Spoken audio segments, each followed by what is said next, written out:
Assalamualaikum warahmatullahi wabarakatuh. Saya Nabila Putri Nur Afifah dari kelas 10 IPS 2 akan mempresentasikan masalah lingkungan yang ada di sekitar tempat tinggal saya, yaitu sampah plastik, masalah yang muncul dan solusinya. Yang pertama ada pengertian sampah plastik. Setiap hari rasanya sulit melepaskan diri dari plastik. Bertahun-tahun kita dimanjakan dengan kemudahan, kepraktisan, dan murahnya harga kemasan plastik. Mulai dari membeli air mineral, secangkir kopi, berbelanja di supermarket, hingga membeli bubur ayam di pagi hari, sudah pasti kita bertemu dengan kemasan plastik. Sayangnya, sampah plastik yang bersifat anorganik ini sulit diurai, bahkan membutuhkan waktu bertahun-tahun lamanya. Plastik yang kita gunakan karena alasan kepraktisan berubah menjadi polutan yang membahayakan bagi lingkungan. Salah satu buktinya adalah foto viral kemasan mie instan berusia 19 tahun yang tetap dalam kondisi utuh dan ditemukan di sebuah pantai di Malang. Oleh karena itu, sejumlah peraturan pembatasan hingga pelarangan penggunaan kantong plastik disahkan. Akhir 2019 lalu, Anies Baswedan, Gubernur DKI Jakarta, meresmikan peraturan gubernur tentang kewajiban penggunaan kantong belanja ramah lingkungan pada pusat perbelanjaan, toko swalayan, dan pasar rakyat. Tak hanya Jakarta, kota lainnya juga menerapkan kebijakan yang serupa. Contohnya Semarang, Balikpapan, Bekasi, Bogor, Denpasar, dan Banjarmasin yang sudah mengatur penggunaan kantong plastik. Lalu, yang kedua ada tingkat pencemaran sampah plastik di dunia. Kota-kota di dunia menghasilkan sampah plastik hingga 1,3 miliar ton setiap tahun. World Bank memperkirakan jumlah ini akan bertambah hingga 2,2 miliar ton pada tahun 2025. Bila dirata-rata, masyarakat Eropa Barat dan Amerika Utara menggunakan sekitar 100 kg plastik setiap tahun, sebagian besar dalam bentuk kemasan plastik. Sementara masyarakat Asia menggunakan 20 kg per orang. Sayangnya, 22% hingga 43% plastik yang digunakan di seluruh dunia berakhir di tempat pembuangan sampah. Ruang dan biaya pembangunan TPS yang harusnya bisa dimanfaatkan untuk hal lain terkuras untuk menumpuk sejumlah sampah plastik. Lalu yang ketiga, ada sampah plastik di Indonesia. Bagaimana dengan kondisi di Indonesia? Dilansir dari indonesia.go.id, Badan Pusat Statistik menunjukkan bahwa sampah plastik di Indonesia mencapai 64 juta ton per tahun. Sebanyak 3,2 juta ton diantaranya merupakan sampah plastik yang dibuang ke laut. Sementara itu, kantong plastik yang terbuang ke lingkungan sebanyak 10 miliar lembar per tahun atau sebanyak 85.000 ton kantong plastik. Jumlah ini menempatkan Indonesia di urutan kedua sebagai negara dengan jumlah pencemaran sampah plastik ke laut terbesar setelah Tiongkok.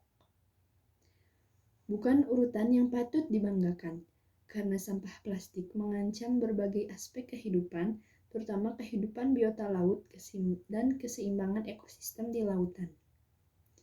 Data dari Geotimes tahun 2016 menyebutkan bahwa sampah di Jakarta mencapai 6.500 ton per hari dan 13% dari sampah tersebut adalah plastik. Di Bali, angkanya mencapai 10.725 ton per hari. Sedangkan di Palembang, angkanya naik tajam dari 700 ton per hari menjadi 1.200 ton per hari. Selain itu, ditambah lagi dengan jumlah impor sampah plastik dari negara-negara lain yang pada tahun 2018 mencapai 320.000 ton atau naik hingga 150% dari tahun sebelumnya. Dampaknya, tentu saja polusi di Indonesia akan semakin meningkat dan kualitas lingkungan hidup menjadi terancam. Menurut Asosiasi Pengusaha Retail Indonesia atau APRindo, 100 gerai anggota APRindo selama setahun menghasilkan 10,95 juta lembar sampah kantong plastik atau setara dengan 65,7 H kantong plastik. Jumlah ini bisa disamakan dengan 60 kali luas lapangan sepak bola. Oleh karena itu, APRindo mendukung langkah pemerintah untuk mengurangi sampah plastik dengan menerapkan kantong plastik berbayar. Lalu apa saja bahaya sampah plastik? Ternyata selain ekosistem laut yang rusak akibat sampah plastik, juga berdampak pada hal-hal berikut. Yang pertama, merusak rantai makanan. Pencemaran plastik mempengaruhi plankton sebagai organisme terkecil di dunia. Ketika organisme terkecil terganggu, maka akan menyebabkan ketidakseimbangan untuk organisme lainnya. Hewan yang lebih besar teracuni dan manusia kemungkinan mengkonsumsi ikan yang tercemar polutan. Yang kedua, membunuh hewan. Data dari National Oceanographic and Atmospheric Administration menyebutkan bahwa jutaan burung dan ikan serta 100.000 mamalia mati akibat sampah plastik yang tidak dikelola dengan baik. Sampah plastik juga merusak sistem hutan bakau yang penting bagi manusia dan merupakan habitat bagi ribuan spesies. Yang ketiga, mencemari tanah dan air tanah. Ketika sampah plastik menggunung di tempat pembuangan sampah dan berinteraksi dengan air, akan terbentuk bahan kimia berbahaya yang bisa meresap ke bawah tanah. Keadaan ini akan menurunkan kualitas air, kemudian air tanah dan waduk menjadi rentan terhadap kebocoran racun dan aliran sampah plastik. Yang keempat, menyebabkan polusi udara. Pembakaran sampah plastik di udara terbuka menyebabkan udara tercemar karena pelepasan bahan kimia beracun ke udara. Udara yang tercemar ini akan mempengaruhi kesehatan manusia dan hewan. Yang kelima, menimbulkan masalah kesehatan bagi manusia. Penggunaan zat adiktif kimia selama proses produksi plastik dapat menyebabkan gangguan endokrin. Tak hanya itu, proses penyimpanan dan pembuangan plastik dikaitkan dengan sejumlah masalah kesehatan yang memengaruhi orang-orang di seluruh dunia. Yang keenam, menguras biaya. Setiap tahun, jutaan dolar dihabiskan untuk mengatasi dampak sampah plastik. Puluhan hektar lahan dan biaya terkuras untuk membuat banyak tempat pembuangan sampah yang sebagian besar adalah sampah plastik. Di sisi lain, pemasukan negara menurun karena dibarengi dengan penurunan jumlah wisatawan yang berkunjung ke lokasi-lokasi wisata alam yang penuh dengan sampah plastik. Lalu bagaimana solusi mengatasi sampah plastik dari rumah? Yang pertama, membawa tas belanja. Agar tas belanja tidak tertinggal, apalagi jika Anda mendadak harus belanja, sebaiknya siapkan sebuah tas belanja lipat di tas.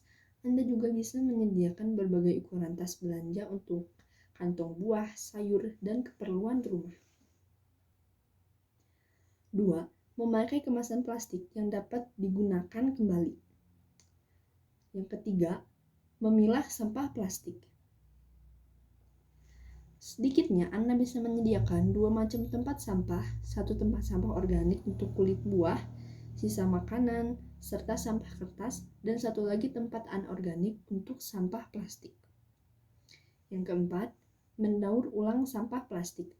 Untuk sampah plastik yang telah dikumpulkan, Anda bisa menyetorkannya ke tempat daur ulang di kota Anda.